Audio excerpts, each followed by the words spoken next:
And we're here to talk about Arsenal now. I have a few outlines to give everybody, so you don't have to write everything down that I'm saying. But Thank you.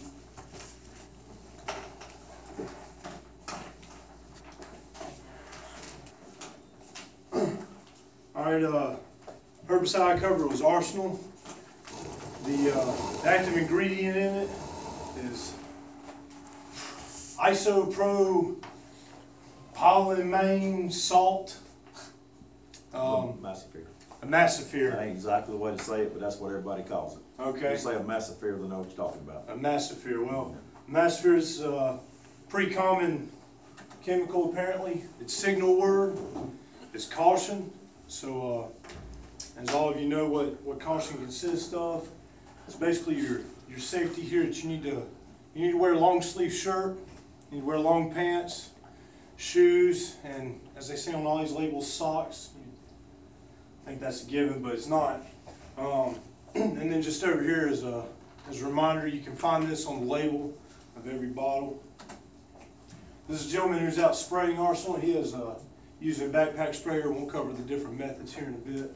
But if you notice, he has on his long pants and shirt, and even though it don't show here, I'm about positive to say it's safe to say that he has shoes and socks on. All right, when to use it? Arsenal's used for many things. Most commonly, it's used for site prep and for release. And we'll get into why in just a second. This carrier is water. All right here I have a section of the label, and there's a few different things I'd like to cover from this, but part of it gets rid of, controls unwanted woody vegetation. It absorbs through the foliage, cut surface, or through the root uptake. So pretty much wherever you got out there, if it's sprung up, it's going to kill it. And we'll get into what it kills more specifically here in a bit. All right, its mode of action. What it does, this short-nosed, basically it gets into a cell and it deprives it from being able to grow this amino acid that plants require. And it does this with another amino acid that is only found in plant matter. So it's not found in any form of wildlife, in humans or insects. It takes a little bit longer to work due to that compared to some of your chemicals that we've covered so far, but it works. All right, unfortunately that's not very clear, but this is what it knocks down. This is the grasses. It does a lot of native grasses, and you can see on your outline here, if you at the bottom of the first page, this doesn't list every single one. Like I said, it can be found on the label, but these are some of the more common ones that we've dealt with in this area that you'll run across. Grasses are good to knock down, but it's not as important as the broadleafs here, in my opinion. And there again, there's a box of this. Mostly what this is your hardwoods out there. So we've all seen the pine stands being overtaken by hardwoods, and that's what you want to avoid. This pretty much knocks out every hardwood you're going to find in this area. I couldn't think of anything personally that I didn't find on this list other than American holly. All right, and this is for the trees and bushes. All right, and vines and brambles. All right, this is something that a lot of us deal with. A big one that I'm a big fan of is it takes out poison ivy, but it'll also kill your wild grape. That's pretty good because grape can take over a pine stand and climb trees and do plenty of damage for you. And that's something that is always wanted to be avoided. Honeysuckle, that's another one that can pretty much take over about anything. And trumpet creeper. All right, a lot of times this is used to release pine stands, more specifically loblolly pines. It can be used on other things. This is just showing the different things. I know we're telling towards the bottom of this list, we don't have very many of these, but we do have the short leaf. We have Virginia and loblolly. I don't know anybody has a Virginia pine stand in this area, but if you did, you could use it there.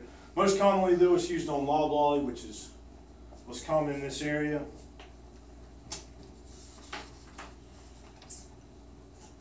All right, and this is what a release looks like. So what happened here is you had somebody plant this pine stand and they didn't do any form of release whenever they planted. They cut the stand, and then that same winter they went back and planted loblolly pines. Well, they let a few years pass, and after a while all these hardwoods that were in there that were cut ended up sprouting back, as we've all seen happen, and they flew over with a plane and sprayed this area and killed out the hardwoods. This is what you want to have. More ideally, you would do a spray of this before you plant these, and you don't have to deal with all this later. Now imagine the cost would be a little bit better. Alright, it's also used as a weed control like we just talked about. That's more of on the release side. It's used to release loblolly pines. You can spray over the top of the logs, but you have to dial back your rate some. You can't spray as heavily as you would had you not had these pines out there already. I read some stuff where the Douglas fir, people use this a lot in that area. All right, it can be sprayed many ways. It can be sprayed with a helicopter, ground spraying systems, with a backpack sprayer. It can be put on a skid steer, or whatever you want to refer to that as, with a sprayer inside. Label don't call for it, but anytime I'd use anything like that, I'd make sure I had a closed cab. You don't be riding around breathing all that stuff in. And that's another big thing is they don't call for it, but they do say on the label in the caution that you don't want to inhale it. So you don't call for a mask of any form, but it probably wouldn't hurt you to put one on. All right. This is the smallest form that they sell Arsenal, and everybody has seemed to harp on the price of all their chemicals pretty heavily. Who thinks they had the most expensive chemical? And nobody knows what their stuff costs. Anybody know what theirs is by quart? What was yours by quart? Mine was, it was 250 gallons, not for a quart, it was probably not as much as that for quart. Yeah, I was looking through a lot of different chemicals, and they can run up pretty high in price, but just a quart of this is over $70. So if you look at if you go back to the what it calls for in the different pine stands, loblolly pine stands at 12 ounces. So if you have 200 acres due, that's going to add up pretty quick. They do sell it in larger bulk items. This is a 2.5 gallon, but I'm sure you can imagine it's $422, almost $423. So although this is one of the better chemicals out there, it's extremely expensive. And when I started looking at the price, and I've got talking with different people, and I didn't actually talk to anyone who sprayed Arsenal, but I found I talked to a few foresters who spray for the exact same purpose, and they use chopper over Arsenal, and their number one reason for that is because of the price. They say anytime I can use this over Arsenal, it's just going to come out better, and they'll end up having more money left over to put other things in there to control whatever else they may need in that. All right, are there any questions, comments, or concerns about Arsenal? Everybody feel comfortable that they can go out and spray this now? Yes, sir. Maybe you covered this, but is it used for site preparation also? I heard release. Yes, sir. What ideally would be done is after you cut your stand, you'd be able to go in and spray this. You can use this to brown stuff up. It's probably not the number one preference for brown stuff up for a burn, because it does take a little bit of time for that amino acid to be able to choke out the plants. But if you have enough time, if you get on it early enough, and plan ahead enough, you'll be able to go out there and spray. Give it a month or two to brown up really good, and then you'll be able to go through and burn. You'll be able to avoid what these people in this picture had, because they lost a lot of growth on their pines by allowing these hardwoods to tower over them for several years. That's a good question. Does that answer your question? It does. All right, thank you, sir. Does anybody else have anything there? Yes, sir. Any buffers around SMZs or water areas? That's a really good question. And that is something I did skip over. All right, buffers, as with spraying anything, you wanna leave a buffer if you're beside residents or any type of other crop. There's a lot of things on here that try and steer you away from using surfactants. So I understand you can add things to make it keep the drift down and stuff. On this one, you're gonna want to avoid that, so you want to make sure you stay within your means. With the water, though, the big difference with Arsenal and a lot of water things is you can spray this much closer to the water than you can some of the other items. And I think I read something from Penn State, and you know, not quoting them 100% on this, but a big part of it is it has a different toxicity with aquatic life because of how it works with that amino acid that it's not found in fish life. So I guess that helps out with that. Does that answer your question? Yes, thank you. Yes, sir. Are there any other questions? Yes, sir. This is just from what I've heard from people who obviously know a lot more about this than I do. I've heard people talking about Arsenal and nuking a site. I mean, just, is it super, I don't know what the right word, I mean, you've got to be obviously pretty careful with it. It's some Yes. Have you heard anybody use that term for it? Absolutely. I actually read several articles about things like this, and one of them was talked about, and I believe it was from Tennessee, about it was they're overspraying this area, Yeah. and they're creating a bad habitat, and they wouldn't be able to plant back as quick Right. as possible. But no, I don't know anything from a higher standpoint. Yeah, I've just heard that term be brought up. I appreciate it. If I find out any more about that, I'll get back to you and answer that. All right, does anybody have anything else they need to know about? Russell, you feel like I covered it halfway decent?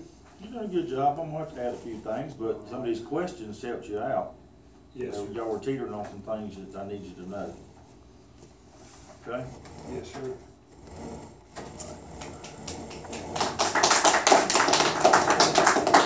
Alright, Arsenal, first thing is, he said at the beginning, Arsenal, you can get it on your skin, if you can wash yourself within a relative amount of time, it's not gonna bother you. But for some reason, I don't know why Arsenal does have those inhalation problems. I don't know, maybe it's something that's in it that help it work, I'm not sure, nobody's ever answered that question, but it always has had the inhalation warning on there, so just remember that when you spray Arsenal, don't be breathing the mist and everything. As far as going back to the site prep or released, remember we didn't have chopper when we had Arsenal. So at the very beginning, the first day, I gave you a handout in your course pack, and I told you about a lot of things that I said Russell's helpful hints there. Remember, you go back and look and see when we had Arsenal, we had to add things to it. We had the tank mix to get the results of what we wanted for site prep burning. Well, and after a while, people got tired of tank mixing and wanted it to come ready to go, and that's where chopper was born from. Okay, they're the same thing. They're a massifer. Chopper already has the surfactants mixed in it that people want. Whatever's in there is what us people wanted for a massifer application to get them brown up to help burn mainly. Otherwise, if you had some Arsenal, you could use it. So chopper is ready to go Arsenal. Well, it's not ready to use. It still has to be mixed with water. It's emulsifiable concentrate, but it already has surfactant in it. It already has some other things that help in there that you would be adding to it from other chemicals, like it has some glyphosate in it. Whereas Arsenal doesn't have glyphosate. Chopper has glyphosate in it. Okay? Okay. All right. Arsenal's a lot cheaper than it used to be. That same jug that you had, so that Arsenal, the patent came off of Arsenal 3 years ago. That same jug was $141 3 years ago. As soon as the patent come off of it, they had generics, and the generic folks are gonna put, basically people are gonna stop buying Arsenal. They weren't gonna pay $140, and they can buy it for whatever, so it kept coming down. So I don't think they can produce any less than that. It's called Polaris now. Either Arsenal or Chopper one is called Polaris now. That's the generic that's being used, and I've used it. So everybody understand the difference in Chopper and Arsenal. Same thing as a massifier, but Arsenal is just Arsenal. Okay? You can't spray Chopper over the top of pines, but you can spray Arsenal because Chopper has surfactant in it. And when you're doing release work, you don't put surfactant in Arsenal because it will stick to the buds of the pines. Furthermore, they'll stick to the buds anyway if you don't wait till after July the 15th to the 30th. Remember telling you that? So even using Arsenal as a release, you have to wait because there's a hardening of the buds that allows them not to take up much of this spray. But if you stick it to that partially harvested bud with a surfactant, it's going to stay there and stick a lot better and work a lot better. Okay? Everybody understand the difference in the two? All right. Arsenal's good. Here again for foliar spray. You can use it for cut surface. I've given some to my friends and they've killed privet with it. Well, I've sprayed it with a skidder and killed privet with it. I took it to the site and showed you. It also can work through the root systems. Not many people do a soil spot application with Arsenal, but it will work if you need to do a soil spot application. In the clay country, you don't use Velpar because Velpar binds to organic matter. And if it all binds to organic matter, then it won't work down through the soil. So you've got to get to the soil, and if you want to have it, do it through a soil application. So it's not really something you'll use. But if you had a jug left over, you want to do some soil application around the base of a hardwood tree, I'm telling you, you can kill it with Arsenal. Okay? It is very slow. That's why Chopper was born. It's very slow to activate. I got a client calling me right now saying, it don't look like it worked. It was just sprayed last summer. I said, just tell you what, I said, you call me back in September next year after the first, or call me back in October after your first frost and tell me what you think about it. And when she does, she's going to say, I see what you're talking about. It ain't all going to be dead that growing season that's sprayed, but it's going to finish dying this year. It actually continues to work. The plant has got it in there, and it's still dying slowly. Okay. Matter of fact, what we see a lot of times is just leaf curl up. On a late spray in August or September, we just see leaves curling. You can take your pocket knife and scrape the bark, and it won't be real green, but it won't be brown dead. It'll be a dingy looking, half ripe banana green look to it. You can see it dying, but it ain't completely dead yet. Is it more effective because of that? Because it takes longer? I don't know, Steve. Yeah. It could be, because it could be using nature to help kill whatever. The damn sure will help it with a burn afterwards. Well, this one, there was this article that you can tell she's kind of, but she wrote about how this is a good chemically because it's using something from nature to kill something from nature. Just like what Mike talks about the mums, they use something from mum leaves. Deets, like deet spray. Yeah. No, that was me. Chrysanthemum, crushed up chrysanthemum leaves is what they make pyrethrum from. Pyrethrum is what we're using now to kill bark beetles. That comes from chrysanthemum. That's right. It comes from the petals of the flower parts of the mum, crushed up, and then some processing into a liquid form. That was my next thing. Arsenal is the most safest thing that we have ever had out. It is safe. It doesn't move off site sideways. It don't move off site downways. It will move into the soil, and it's soil active, but it won't keep moving. It binds after it gets down there a while. Very safe. They did tests when this first came out. They had deer licking it. They actually licked it. And I don't know how they got away with getting deer to lick it, but they had some deer and they had some mice and they had some other things, and it passed through their bodies with no residual characteristics or whatever. You gotta be careful if a kid ever gets a hold of it because it smells like a real strong orange Kool-Aid. If you make fresh Kool-Aid up and stick your nose in there when the powder's just now settling in the Kool-Aid, it smells like orange Kool-Aid, blue raspberry, cross between blue raspberry and orange Kool-Aid.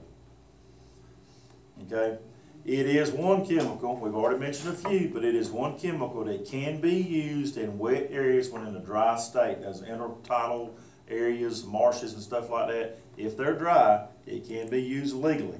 Environmentalists don't like it. They want that label changed, but they hadn't changed it yet. They've added some new warning things to it about making sure, okay, because it has soil activity. Arsenal does, the other ones don't. So I'm wondering one day if we're going to lose that part. But right now, it is still labeled to be able to put it in a wet area in a dry state. You will also get some help for control on your grasses out of Arsenal's. Josh mentioned that. No, you don't buy Arsenal kill grasses if we're trying to control stuff in the field, but if we're trying to control woody vegetation in a cutover and we got grasses in the low-lying area, you will get some help from that. More than likely, you're going to put some glyphosate in there to control those grasses, but you will get some help from it. Okay? What else in there? Lower rates on release. Remember that. I've already talked to y'all about that on the field trips. We have to go with a lower rate for release, especially over top. We can raise the rate up if we're under the bottom of it, put it out with a skidder or by backpack. But over the top, it has a much lower rate.